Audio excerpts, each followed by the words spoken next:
Because the health and fitness world can get a little nutty, it's time for body kindness. Today we're going to talk about body positivity and weight loss. We're also going to talk about whether you can be body positive and want to lose weight. And what does that mean for your body kindness practice? Hi, and welcome to Body Kindness. I'm your host and coach, Rebecca Scritchfield. I have the wonderful and opinionated Bernie Salazar here with me today. Hi, Bernie. Hi, Rebecca, and hey, everybody. Thank you so much for tuning in. I am so excited to talk to you. As you know, I was telling you over email, I do feel a bit underprepared for our conversation today. It is a very interesting topic, and it's something that is just kind of ballooning around me. I would have much preferred to maybe talk about this around the new year, when people are thinking about weight loss and dieting, but just everywhere I turn, there's something going on in our culture, whether it's the election stuff, and that's putting it in the news, on newspapers, topics about weight stigma and self-acceptance and stuff that you never see the New York Times talking about. And then TV shows. Yes, the TV show. Yeah. This Is Us. We're going to talk about that a little bit today, and even on social media. So I really am excited to dive in, and I know we've been sharing some notes back and forth, and hopefully we can just really have a good conversation with each other, and we'll engage the listeners and at least get us kind of started down a track of conversation. So let me just start. I'm going to ask you one of my put you on the spot questions. Oh, great. Here we go. So what does body positivity mean to you? All right, I'm going to go ahead and answer that how I would have answered it maybe a couple days before I started crash studying for everything that we're going to talk about today. For me, it's exactly what it sounds like it is. It's just being more positive about your appearance, about yourself. So I guess, Rebecca, I would have initially answered that question by saying, it has to do more with me, and me being positive. But I'm just going to go ahead and throw this back out there through what it is that I've been kind of reading with you. And, it's not just about me. It's just about it being accepting of all body types, body shapes, body sizes, being body positive. Am I right in thinking that, Rebecca? What's going on? Well, it would help I'll tell you that there's not a singular approved definition that I have in front of me to read about what body positivity is. I will differentiate that body positivity was really started out from the fat acceptance community as a way of life, as a philosophy of like, I'm going to respect my body. I'm going to treat it well. And that means different things to different people. It certainly doesn't mean dieting, but it doesn't mean you have to run marathons. It means that you have an alliance with your body, and that you want to respect it and be good to it. It's the body that you have. Lately what has been happening is, body positivity is like beyond trending, like so much. I'm a little bit nervous that it might be jumping the shark if it hasn't already. Because as more and more people jump on the trend, and there's bad stuff that happens too. Like, they don't have a full understanding of what body positivity means, and they could even possibly harm the people that we're meant to help. So it's meant to really help everybody love themselves, respect each other. And we've talked before about that doesn't mean that you have to every moment say, "Oh, I love you, body," if you don't feel that's not being fake. But it's from a fundamental standpoint, having a desire kind of based on your values that you want to be good to yourself and you want to take care of yourself. And the differentiation, say, between like, well, what is body kindness as opposed to body positivity, which you had asked me about before. Yeah, absolutely. I see, I would say that body positivity is, like body kindness is a way of being body positive. So I consider body kindness a philosophy and a way of life. So the three pillars of love, connect, care. So always make choices from a place of love to the best of your abilities. We all make mistakes. Got to watch it when I say always. But it's a guiding principle. Make choices from a place of love, and choices aren't easy, right? So sometimes that place of love is, oh my gosh, I'm going to make sure I get that workout in, even though I really don't want to, because it's the body kind thing to do, you know? And then connect, which is where you build an alliance with your body. And for that, you have to have acceptance and self-compassion. And, that is where I think that's the most body positive aspect of it, because if you hate your body, why would you want to take care of it?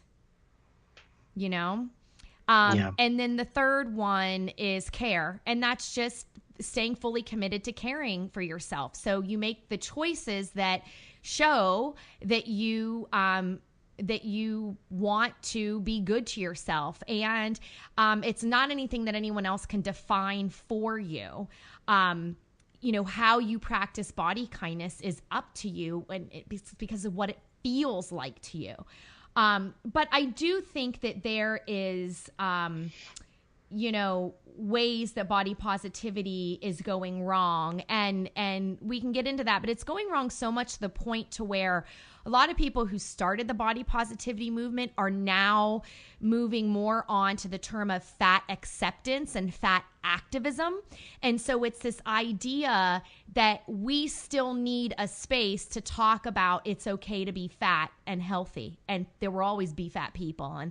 And it's okay to be fat and not want to work on your health, because there are thin people who don't want to work on their health. And they are really trying to reduce oppression.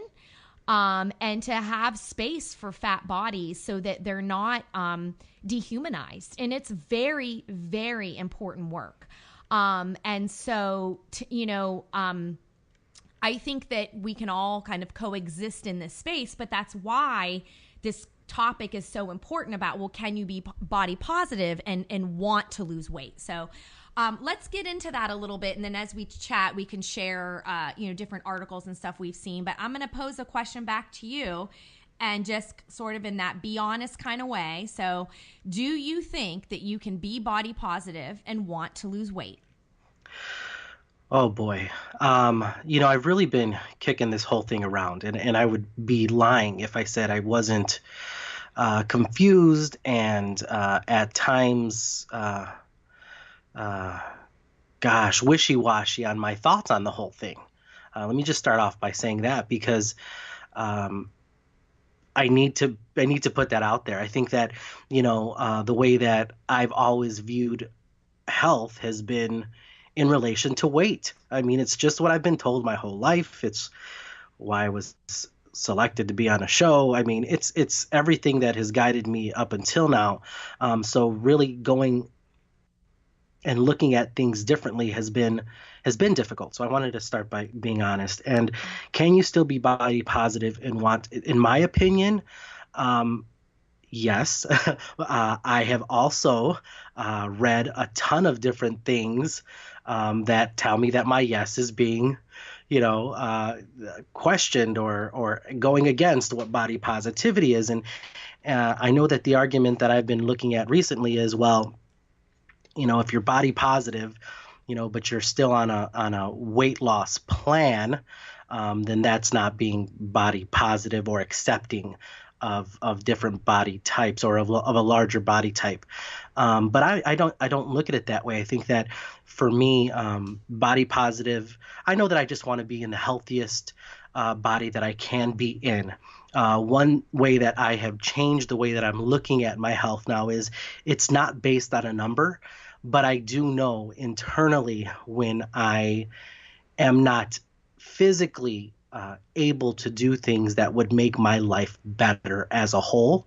So if that involves being kinder to my body and nourishing it in ways that are going to allow me to fully engage in my life, which may lead to a decrease on a scale, then I say yes. But if it means hopping on the latest and greatest health weight loss diet thing, then no. So how many people, raise your hand out there if I lost you, because my hand's up. So Rebecca, what's going on? Well, no, there was a lot of good little nuggets in there, I thought. Yay for nuggets. So, and I bet, we'll see what we get in comments and everything like that, but I bet that there are a lot of people that actually would agree with you and say, of course, you could be body positive and want to lose weight. And, so I don't think you're alone there, but certainly I think that your mind is open to sort of the how. And Yeah, I mean that for me, and I'm gonna jump right in because that's the big thing. Like before, if you would have asked me that, of course, I would have been like, yeah, you can still be body positive, and that's why I'm gonna do this next type of workout that's supposed to burn this and get you to this weight. And that's not the way I'm looking at it anymore. What I'm looking at it is, how to live a full and complete healthy life, mentally, spiritually, physically, everything. And if that happens to lead your body to a place where it settles in at maybe a lower number than you're currently at, and that's a healthy number, then okay. But I no longer am striving to be, in my low 100s, or, looking at a chart that's telling me for my height, I should be at this weight, or, I'm not training for bikini season anymore, Rebecca. You're already beach body ready. Yeah. Oh, I am. And I love it. I love it. Well, okay. So, I apologize if there's any issues going on with my mic to the listeners. It keeps falling, but anyway, and I'm not going to edit it. I'm just going to clip the ends like I always do. So we're going to have to get that in there. Anyway, I think that, it's interesting in the phrase, can you be body positive and want to lose weight? So the one thing I want to share, and I'll share it. Trick question. Yes, Trick question. exactly. Wah, wah. I'll share in the show notes, but it is a YouTube video by a body image activist, Fat Girl Flow, and she was kind of one of the most recent reasons for why I became interested in this topic, because it was originally, that question was in her video. She was talking about why you can't be body positive and still want to lose weight. And evidently what was happening is there are body positive spaces where people were talking about their weight loss success stories. And the thing is, as you know, you can go anywhere online and talk about weight loss, and body positive spaces are supposed to be, kind of weight free topic zones, because talking about weight can be very triggering to people who've spent their whole life dieting and they're trying to make peace with their body, and I get that. It doesn't mean that if you're in a body positive space that you are mad at somebody else because they've lost weight, or that you're, it's just that you just don't want to talk about that in your space because you can get it somewhere else. And I can totally understand and respect that. And, if you're in a body positive space to make peace with your body and work on self-acceptance, from where I stand, part of making peace means you're not getting upset whether you lose or you gain, that you're pursuing goals that you want to pursue. But, weight loss isn't one of those goals because you really can't control it. No, I get that. What if I were to go onto that space or in that site or, that board and say something to the effect of, I'm so grateful for my body because it carried me through a marathon this weekend. Mm-hmm. How would that be perceived by the community? Because, again, it's not addressing weight or weight Mm-hmm. loss or what's going on, but you don't commonly. Well, I don't want to say that because I know that I've run my marathons at weights that people, would have thought isn't ideal for a marathoner, and that there's no ideal weight for a runner. But how would that maybe be received on in that space? I mean, it's a hypothetical question, but you're not talking about weight loss. You know, you're talking about an achievement, and I mean, I think that's exactly the point. You know, there's a difference between a behavioral achievement that makes you feel good. You're not saying, you know, since starting marathon training, I've dropped 30 pounds and my knees feel better and I feel so much more alive.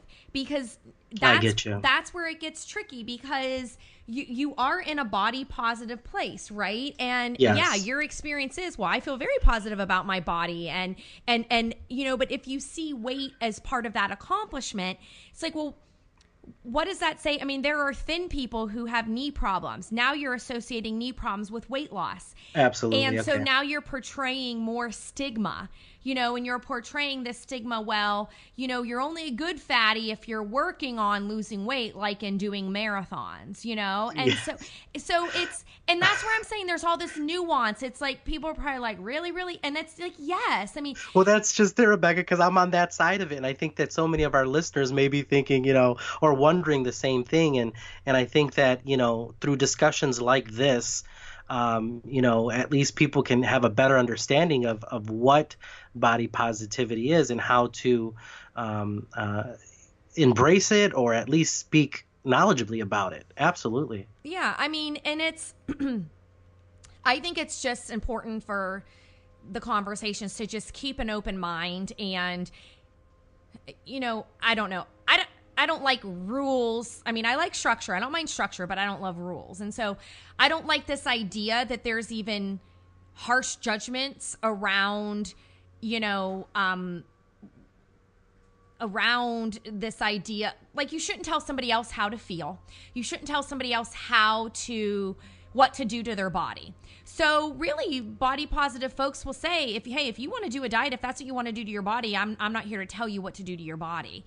And I think that's important, you know, but it's just, if you're going to talk about all these health benefits that come with weight loss, even if it's your experience, that you need to understand, if you're in a body positive space, that might not actually be helpful conversation.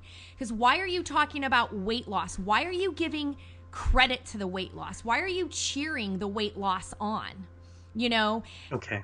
And that is, I think, a product of diet culture, right? Like, if you decide to run a marathon, or even a 5K, or go to one yoga class, you know, whatever, you set a goal because it mattered to you, was important to you, you took action on it, you got an outcome that you liked, your life is better, you feel better. That's all great stuff. But when it comes to kind of sharing in a community setting, I think we should all be asking questions like, is this helpful? And when it comes to weight, you have to understand weight stigma and diet culture. And it is a tougher question to ask yourself, is this helpful? And my friend Leslie Schilling and I did a Facebook Live about this. I won't get into it now, but it was 4 other registered dietitians, but it's on my Facebook page. I'll include the link in the show notes. Because we even saw that coming up as a question among dietitians, and so many were saying, yes, you can be body positive and lose weight. Like, for example, I'm losing weight after I had my baby. Well, it's like, well, no crap. That's a time in women's life where they do lose weight naturally after your baby, you know? And so, and yes, it's great that if you work on your intuitive eating skills and your self-care and you're practicing body kindness and you're observing weight loss at a time when you naturally would be losing weight. Nobody says fight weight loss. I don't think you should fight weight loss any more than you should fight weight gain. It's about finding your natural place. And to our listeners out there, that's a really I do encourage you to go check out that conversation. That was really eye-opening for me. I especially because it's resonates here at my house. Appreciate the whole, you know, after birth type conversation that you had, because you even not real after birth, you know what that is. Yes. No, you know, no, at least but you guys talked about 9 months on, 9 months off. Yes, and what I thought was awesome was, you know, you guys talked about hey, your body changes. Your body's going to settle into where, it needs to be given what your body just went through. And like I said, just experiencing that with my wife, I that was just really helpful for us both to kind of hear. So I appreciate that. Yeah, we'll definitely share that. The other thing I wanted to bring up is somebody else who I think agrees with you, and I will share the link to her blog in the show notes as well. But it is a gal named Ashley, and she's in DC, and she has a blog called Coffee, Cake, and Cardio. Yay for that I name. know, so creative. But it's very interesting. In her post, she discloses that how she was a client of mine and able to meet with me, and she calls me the amazing Rebecca Scritchfield. So how can you not read a blog that calls you amazing? Anyway, and it's really, she ended up tuning into the Facebook Live, and it's really a self-reflection on her part. And the bottom line is, she said during my last appointment with Rebecca, she told me, "You'll come back to body positivity when you are ready." That has always stuck with me because deep down I love who I am, and I'm tired of always wanting, needing, trying to lose weight.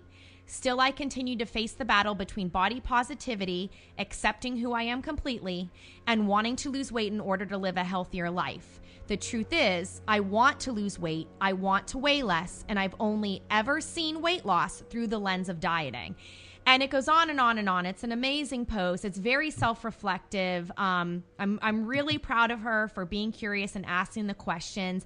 But I think she's nailing on exactly what you're nailing on, is this idea of, I want to make health improvements. And every time I've seen health improvements, it's been follow this diet, lose weight. That's the marker of improving health. But all of that is diet culture. It's what we're fed. It's appearance. It's not health. It's why I wrote Body Kindness, because that was the narrative. The narrative is diet and weight loss. And that's go ahead. It's so funny. No, I mean, you're absolutely right, because you tend to attribute your accomplishments specifically to the numbers on the scale. What I have left out in the past was the fact that I was doing things that I genuinely loved. Not that I was great at or even good at, but I was getting out there and giving them a try.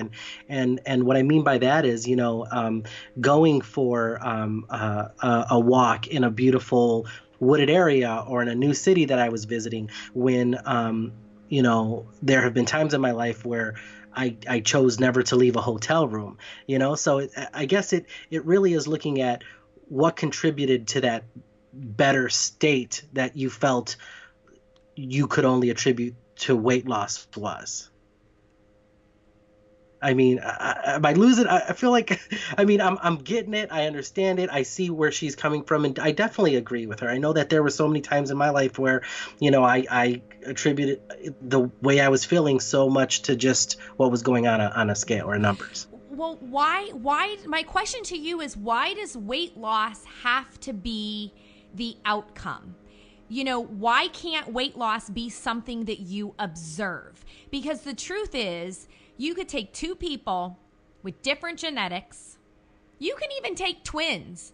There are twin studies, identical twins, but you can take people with two different genetics, give them the same meal plan and same exercise plan, and their outcomes are going to be different. I swear on the exercise podcast, I cited this study, and I'll link to that in the show notes. I'll listen again and make sure I did. I know it's in the book, but anyway, it was really interesting that basically they were studying people, and they gave them, like, everything was calculated, food and exercise, and they broke them up into these groups, and basically they never lost the weight that they expected to lose based on their different groups. And it was across the board. Like, some people gained weight, and and no studies aren't perfect and everything, but to me it was this interesting example of, we're not math equations. We really aren't. And so I think that if we take it from the idea that we have been told that if you cut this calorie and follow this plan, the promise and the goal and the thing you're trying to achieve is weight loss, even medically, we say this is the outcome. It's not necessarily guaranteed. And even if it is an outcome for you, like, so Ashley, who is like, she's, I think she can work on her self-acceptance and focus on behaviors and just focus less on weight loss. But if she's doing any self-sabotaging behavior, and I don't know this, but like, if she were on right now, like I would ask her questions like, well, how much do you feel you eat emotionally or when you're not hungry? Like, I would find things to work on that are part of body kindness, that are part of self-care, but that even if she didn't lose weight, would make her happier, would make her feel better, would make her enjoy her life more. Because I think that's where it's getting twisted with her, is that there are things I want to do for better health. We all have things that we're doing that disappoint us. I have things I'm doing that disappoint me. And there's nothing wrong with wanting to work on those to improve your health, but it's when you expect that you're going to get weight loss as a promised outcome that I think that's where it gets really tricky. To me, it becomes something that's easy to give up on. If you're a chronic dieter, you're used to going on and off the diets. And I think it's unfair because you end up not experiencing the full benefits of habit change, or you give up on your way to new habits because you're disappointed by the lack of weight loss. Yeah, no, I mean, absolutely. And what I'm saying, and I think you did too, is, I can definitely relate to Leslie because, yeah, I mean, I'm of the same, or have been of the same mindset, and to really dive into it and start unpacking it and getting to a place where you and I are where we're talking about right now is definitely difficult given a lifetime of, health is based on what you see on a scale. That's why I think I brought up the whole, really giving credit to more than, oh, I felt good at that particular time or, time in my life because I saw this number on a scale. I think that for me, being at a lesser weight as a result of my experience opened doors and gave me the confidence to try things that I never tried before, because in my mind, the heavier weight that I was at was a hindrance to me ever opening that type of experience to myself. So I'm trying to start looking at the fact that I can try new things or go back to things that I thoroughly enjoyed, no matter where I'm at. Is it going to look different? Sure, it may look a little bit different given some physical constraints that I have at where I'm currently at, but I can still do them. I don't know. I guess what I'm saying is I can relate to Leslie, but I'm also doing my best to kind of change this up. And that's why I think the conversations, that we're having, and our listeners, I hope I haven't lost you, because this is something that I really want to make sure at the end of the day, we are discussing, just body positivity in general. And I definitely buy into just being, more positive, more kinder, more accepting of yourself, and just living the healthiest life that you can. Yeah. I think that it's important for everyone to have permission to be exactly where they are. Like I said, it's not like this is, you're right or you're wrong. And if you're wrong, if we disagree, we're not friends anymore. I think, at least not for me, because I feel where I'm at today was an evolution of a number of things that happened to me. It's experience, my own life, clients, education, books, so many things that if I didn't have permission to be where I was day one, then I never would have got where I am right now. So I really do think that we should all have permission to be exactly where we're at, but be open-minded to this idea of maybe I'm looking at the wrong outcome here. Like maybe. So again, the question, can you be body positive and want to lose weight? Maybe it's okay to hold those two opposites at the same time, like Ashley is doing, or like you seem to be doing. And I kind of chuckle because that's exactly what's going on. Listeners, you are hearing me literally go back and forth in my head about what this is and how to really start integrating, truly integrating this into my life and my journey. Yeah, I mean, it's like on the one hand, you could say, you know what, I'm going to own up that the way I feel right now, my thoughts and my feelings are driving me to want to lose weight. I have that with some clients, even though I have all over, weight neutral, I don't do diets. They get that message, but they're very honest, and they're like, yeah, I am hoping that I lose weight as a result of changing my behaviors. And I'm not going to kick them out. I'm not going to judge them for that. At least they have a place where they're not being marketed to and saying you're not worth it unless you lose this weight or transform your life, by losing all this weight. But, I appreciate the honesty, and I think it's important to own our true feelings. The reality of it is the thoughts we tell ourselves over and again become our beliefs. And our beliefs are deeply held within us. They're values that are shaped by culture. They're shaped by our families and our communities. And I've said a million times in this chat so far about diet culture, and we're seeing it now in the present moment. We're seeing it kind of body positivity and fat activism kind of come to a head inside this diet culture. And it's really interesting, but it's like these things influence our beliefs, and our beliefs are repeated thoughts. So really, does it matter that we're saying we still want to lose weight if we are willing to not set a weight loss goal? We're willing to say, I want to be good to myself. I want to practice body kindness. I want to be body positive. I want to accept myself exactly as I am now. But I'm not going to say I'm dealing with nighttime eating, Oh, well, body positivity, bring on the Ben and Jerry's, to me, that's not body kindness if you're trying to escape life with food, that there's a context of all of, enjoyment and all this stuff that really helps guide whether or not, you're making a body positive choice in being good to yourself, in my mind. I like what you just shared, because for me, that's exactly what it is. Like, I am not striving for a number on a scale. I am striving for a feeling, both physically, mentally, emotionally. And that feeling is just truly being kinder to myself so that I can be more present for my loved ones. Yeah. And I know that when I am doing that, I feel absolutely fantastic. What size pants I'm in when I achieve that is irrelevant to me at this point. And that's why I'm so excited to be a part of what we're doing in this podcast, because it has been an evolution for me. You listeners, you can go back through our podcasts, and this is not something that has been easy for me. These discussions have been a log of my evolution in this type of thinking. But I'll tell you what, this is where I need to be, because before I was beating myself up before I even got started on how to be healthier to myself and nicer to myself. Yeah. Well, I think it is an evolution. I've definitely noticed it, and that's okay. I've actually it was unexpected. I knew when I got back in touch with you before we started podcasting together. And I don't think either one of us, yay, episode 13 and going strong, but we're kind of like, let's jump into this and see.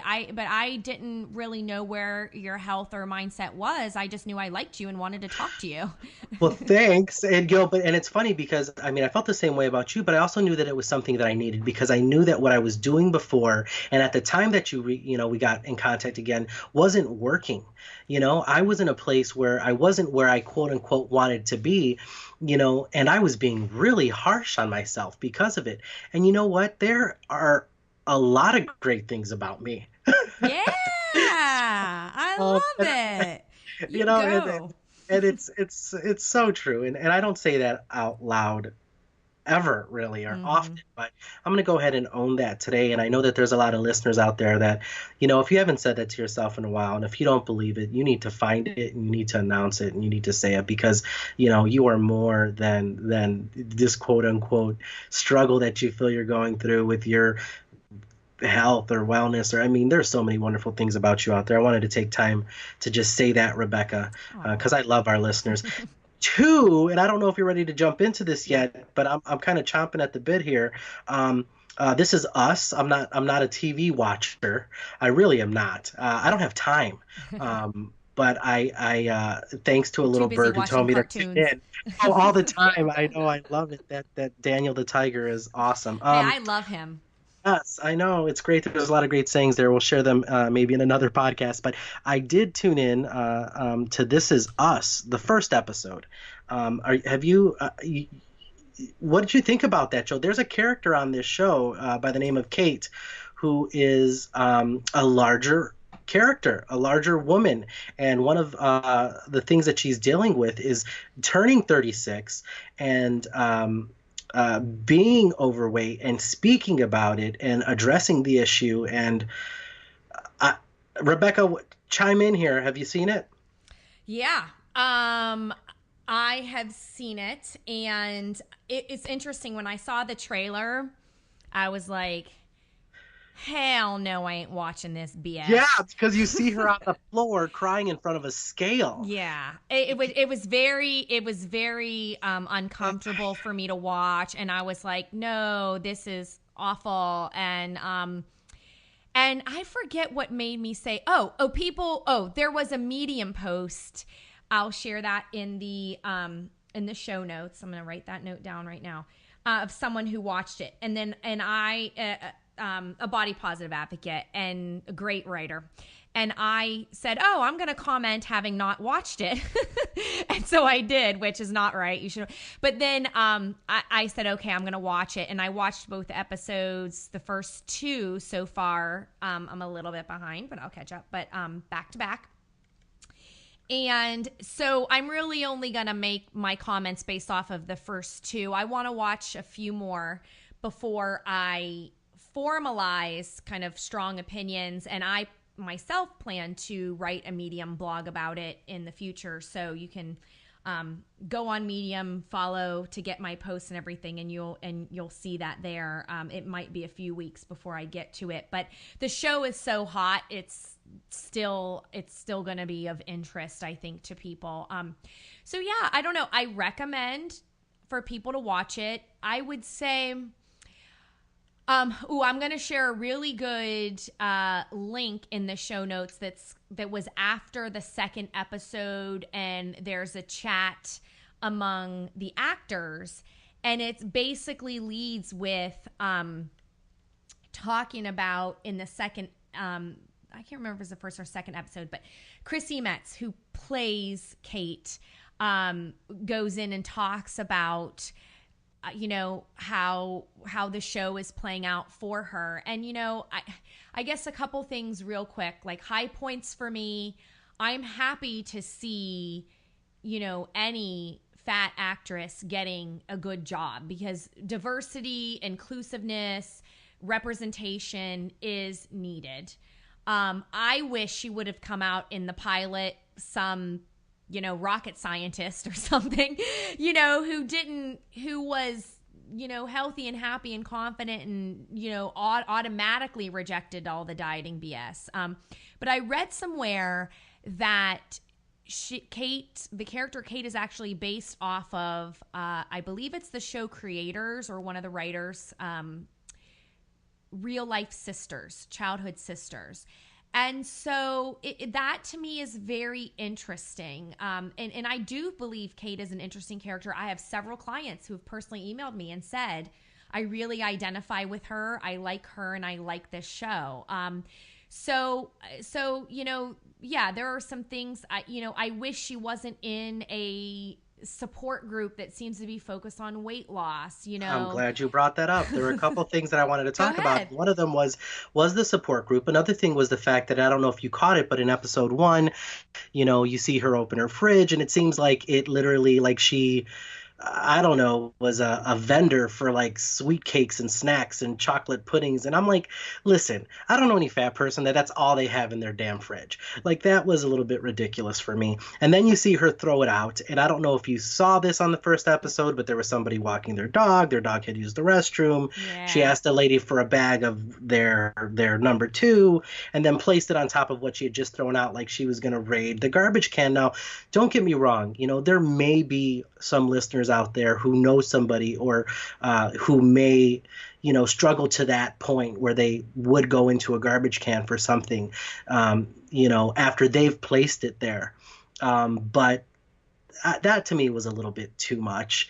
I mean, we one time, Rebecca, I remember this vividly. We're at a restaurant, and Yes, you're gonna bring it up. I didn't want to call you yes, out. yes, yeah, I yeah, remember it too, Bernie. Why don't you tell the yeah. listeners what you Yeah, did? so Rebecca and I were at a great breakfast restaurant, and I had, in my mind, had my fill and no longer wanted to continue enjoying that breakfast. So I reached for the salt shaker and over salted and like literally poured on a whole bunch of salt to keep myself from doing that. So, uh, Rebecca definitely called me out at that point and said, what are you doing and why? And I had explained why. And, we had a big talk about it. And I haven't done that since Good for ever. And that's you. already 5 years ago, 6 years ago. Um, but yeah, so I mean, I saw that in the show and it did ring. I guess it was an extreme example of that. But yeah, so that kind of threw me for a loop. And you're right, with the support group, I wasn't a huge fan of it. I liked the fact, actually, one of my favorite parts was that another character that was in that support group did make a little light of it. Not because I think it's funny to make light of that, but the fact that they actually recognized, one another and who they were as individuals in that group was fun. What else? Oh my gosh, I did want to, like you said, I don't know how I feel about this long term yet. This could take a turn for the worse as far as I'm concerned. But one thing that I do want to point out was the fact that what's her name, Chrissy Metz, the actress, did stand on a scale, in her underwear, and I thought that was incredibly. Oh, she was okay. Extremely brave, again, and I don't know if you listeners, you heard my last, the last podcast. I still have this issue with taking my shirt off to go swimming, and here you have this wonderful actress who did it. I don't care if you're big, small, square, oval, just doing that is gutsy, and I just wanted to say that was awesome. I thought that was really cool. I didn't like how she took off those dainty little earrings, though, just to hop on the scale. Well, I think. No, but here's the thing. Let me tell you, Rebecca, about those dainty little earrings. I don't have dainty little earrings, but there was a time where I took off a charity bracelet to make sure that wasn't adding to the scale at that point in my life. So I'm just gonna go ahead and yeah. Well, I do think it is look. It's an interesting. There's going to be 18 episodes this season. I mean, and people love it. So, gosh, that's part of why I want to blog about it. I've made up this story that some writer's going to see it and escalate it, and they're going to implement exactly what I wish I could see on the show. Or even better, they should have me as a consultant. There NBC, you go. I'm available if you want to talk. Yes. If you want to talk about where we could take this character. We're going to have this character be kinder to herself in this process so America gets the drift. I like it. Well, here's why I'm being pretty forgiving of it. Because there's a lot of fat activists who I admire and respect. And they're like, no, I hate this. And I completely respect where they're coming from. I'm keeping an open mind. And I figure, I'll use my voice to call out what I like and don't like. And just briefly touching back on your points, so when I saw her refrigerator, I thought about what a lot of my clients who struggle with binge eating disorder or compulsive overeating, which binge eating disorder is a real eating disorder that's diagnosed. It has psychological parameters to diagnose. And compulsive overeating is really technically not diagnosable as an eating disorder. It, depending on what's going on, there's a category for eating disorder not specified, where, behaviors like that might be included. But whether it's disordered eating or an eating disorder, which, by the way, dieting, and restriction is disordered eating, even if it's not an eating disorder. But I take that very seriously because eating disorders are mental health issues and they kill more people than any other mental health issue. And I'm here shaking my head in agreement. Yes, absolutely. So, I don't know if that's going to come out into it, but when I saw that refrigerator, and saw her throw the food away, clearly I knew that she was going to have a big problem with food. And the one thing I would say is that lots of people have binge eating problems and have, it's the most common eating disorder, binge eating disorder is. But they're all shapes and sizes. And so I do think that, I hope they treat this correctly. Like, she shouldn't have been in a support group for weight loss. If she's going to treat an eating disorder, she should be in treatment for an eating disorder. So are they going to make that a mistake? Is she going to start seeing a therapist? I mean, that would be great, to really mimic real life and what a person would be doing if they were getting real help. Now, if they want to show her struggling more, then I could see her staying in the weight loss group more. But that's interesting, Rebecca, because the truth is, we know that TV, unfortunately, guides how people choose to find help and treatment. I didn't think right? about that. Okay, come on. So, I mean, look at the weight loss shows out there. What's going to happen? So now you're going to find people searching out, potentially searching out, these support groups instead of finding a mental health professional that can, really assist them. And that's why I think the work that we do here is so important, because, Rebecca, I fall in that category. Yeah. Had we not talked and if we weren't in contact, that's what I'm thinking. Oh my gosh, if it's on TV, it must be true, right? Yeah. Well, I will share some links to the Binge Eating Disorder Association if somebody's listening and says, I really would like to explore this a little bit more, whether you haven't heard of it or you're just curious or concerned about your mental health. I think it's definitely worth looking into. I just want to advocate for the idea that it's not necessarily a size dependent thing. And there are groups that are led by health professionals, dietitians who specialize in intuitive eating, or, therapists who specialize in eating disorder recovery. And sometimes you get both. There's intensive outpatient type treatment. So there's lots of help out there, and I'll give you some guidance for that. But Kate is in a weight loss group, let's be real. So that is something that I don't really think is a good fit for her. And I didn't really think about it until you said it. But yeah, I mean, it could kind of misguide people a little bit. I love that she has a love interest and he, wants to kiss her and fall for her, and I love that you never see the romance between them. You never see. So I love that. And I love that her family does not judge her worth based on her weight. Like, she is really the one so far right now who is the loudest voice saying that her weight is a problem to her life and her happiness and her worthiness. And other people, you can tell in the dialogue, like, even when she asked her brother, tell me to lose the weight, he never said I love that part. Weight, he didn't say it. Exactly. He didn't say it. Yes. And I was really, credit to the writers for that. I thought that was a pretty impressive way to not put that out there. Yeah. So it's I do have kind of mixed emotions about it, but I would say I'm more positive about the show in general and where they could take Chrissy Metz's character Kate. Please watch the shows because they're great. But if you haven't seen them, and you can't get to them right away, in the show notes there's going to be a link to that after chat. You need to watch that because there is literally the most heartbreaking scene when the younger Kate is in bed and is trying to please mom and, hey, mom, I only ate fruit today.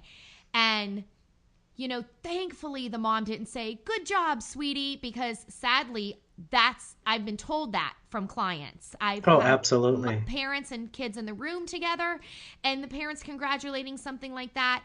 Or the kids telling me that, that I was congratulated, or adults, who were kids. There was a time when I was congratulated for only eating fruit or not eating enough. I was congratulated for being hungry.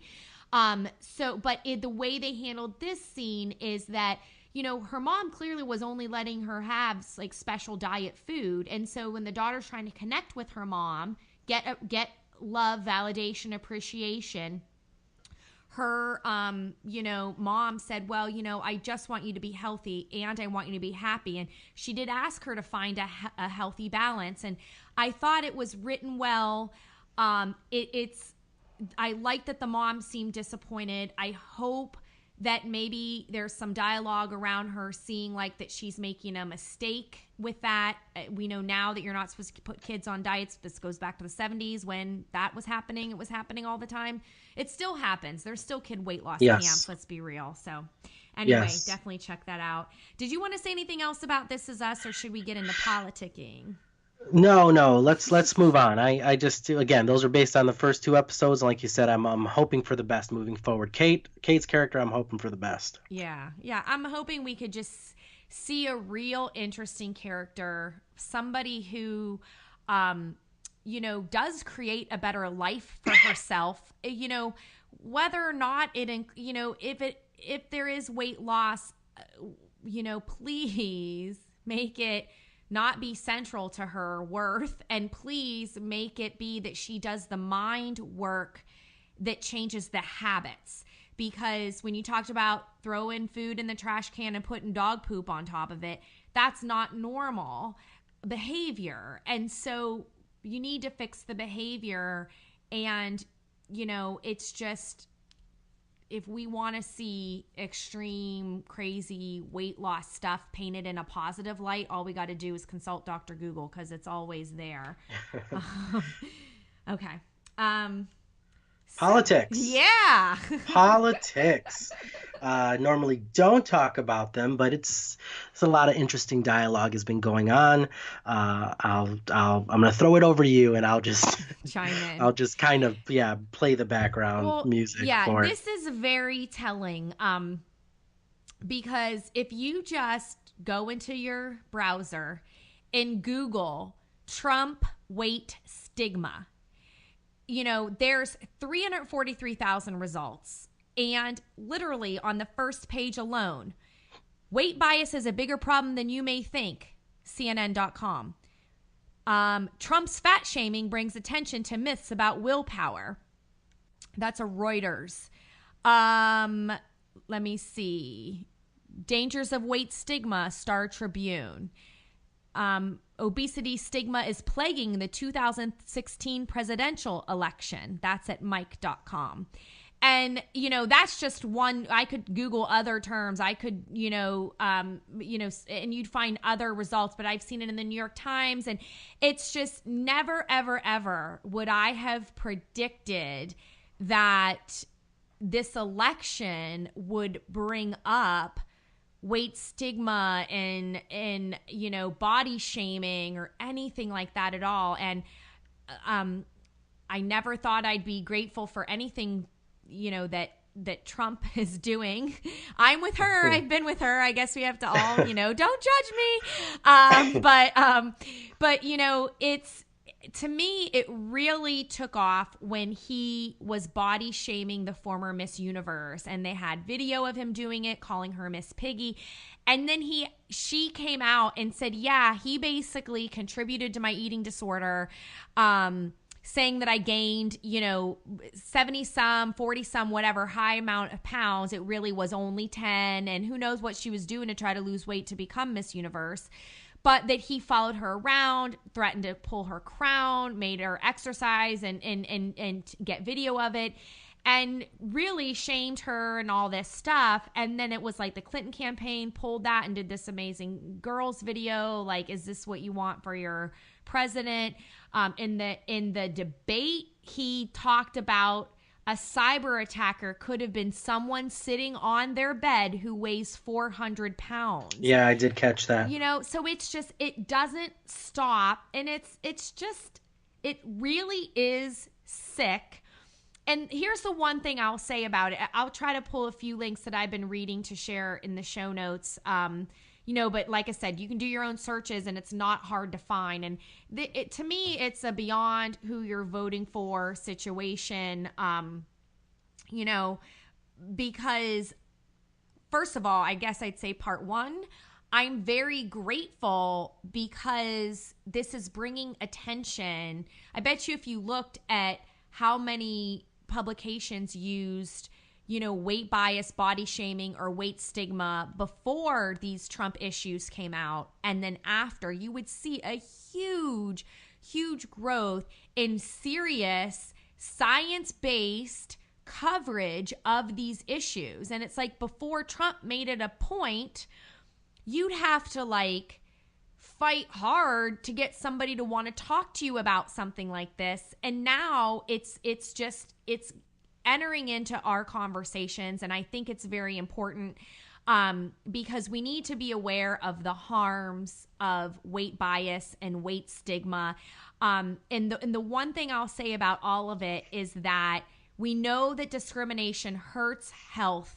You know, we know shaming does not work. And why do things that are unworkable? It makes no sense at all.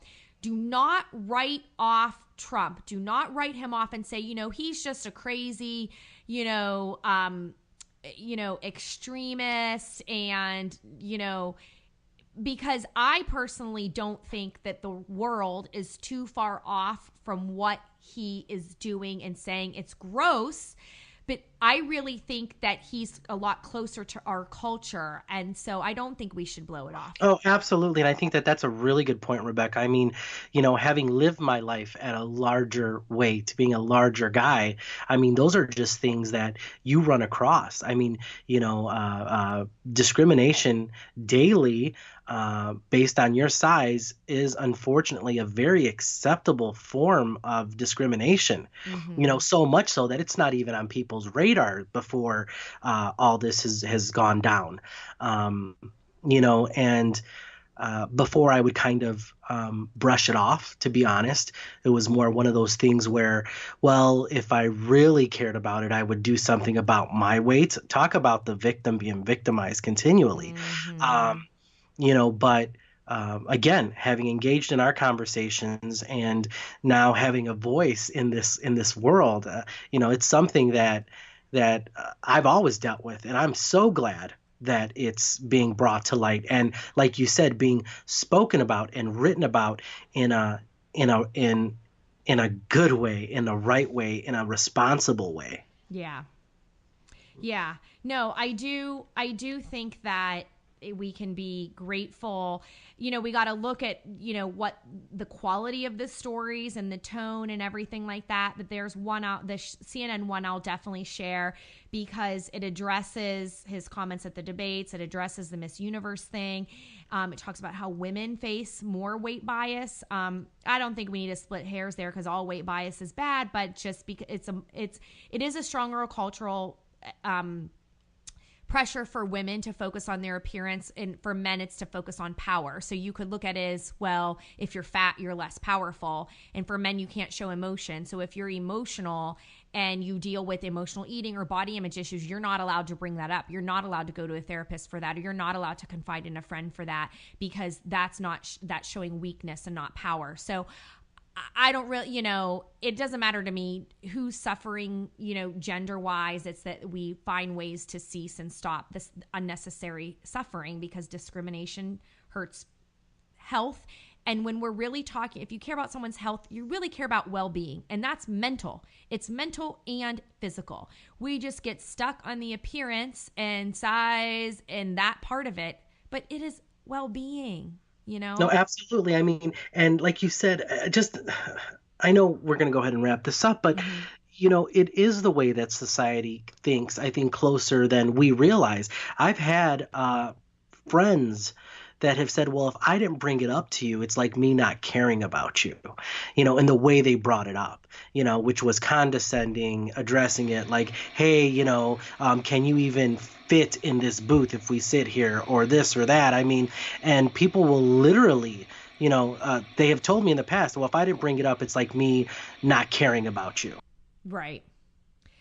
Yeah, no, I think that it's something to certainly keep watching and see, how it unfolds. But I would encourage people to, read these articles, even if it bothers you, because it's a good education opportunity, and just kind of see what is being said, and see how does that change your mindset, because I really do think that, if you're want to, practice body positivity, or, be more body positive, practice body kindness, all that stuff, it is really a mindset shift. It's deeper than, okay, I'm going to add a carrot to the plate today. Like that helps, when you're trying to improve your quality of eating. But to me, it's a level deeper. It's what are the values that I hold about, being good to myself? What's important to me? What are the actions I'm going to take? And if we internalize weight bias, and so we could be getting in our own way for a lot of this stuff. And so that's, it's good these articles are coming out. You can learn about it a little bit more, because if it starts to click, wow, I don't consider, I don't identify as fat or anything, but gosh, I do have this idea that, fat people, are less healthy than thinner people. And maybe that idea could be called into question. And there's always a good time to change. So I think we'll leave it at that, on a positive, and, just encourage listeners to check out the show notes, leave comments, subscribe, sign up for my email list, and no matter what you do, just practice being good to yourself. Absolutely. And on a side note, for our listeners, I just want to send a shout out to Rebecca, whose book it was featured in Publishers Weekly, the October 3rd edition. Wonderful review, Rebecca. Thank you for placing body kindness in our life and continuing to be an advocate for it. So I just wanted to personally thank you. And listeners, definitely be kind to yourself. Can't wait to talk with you again.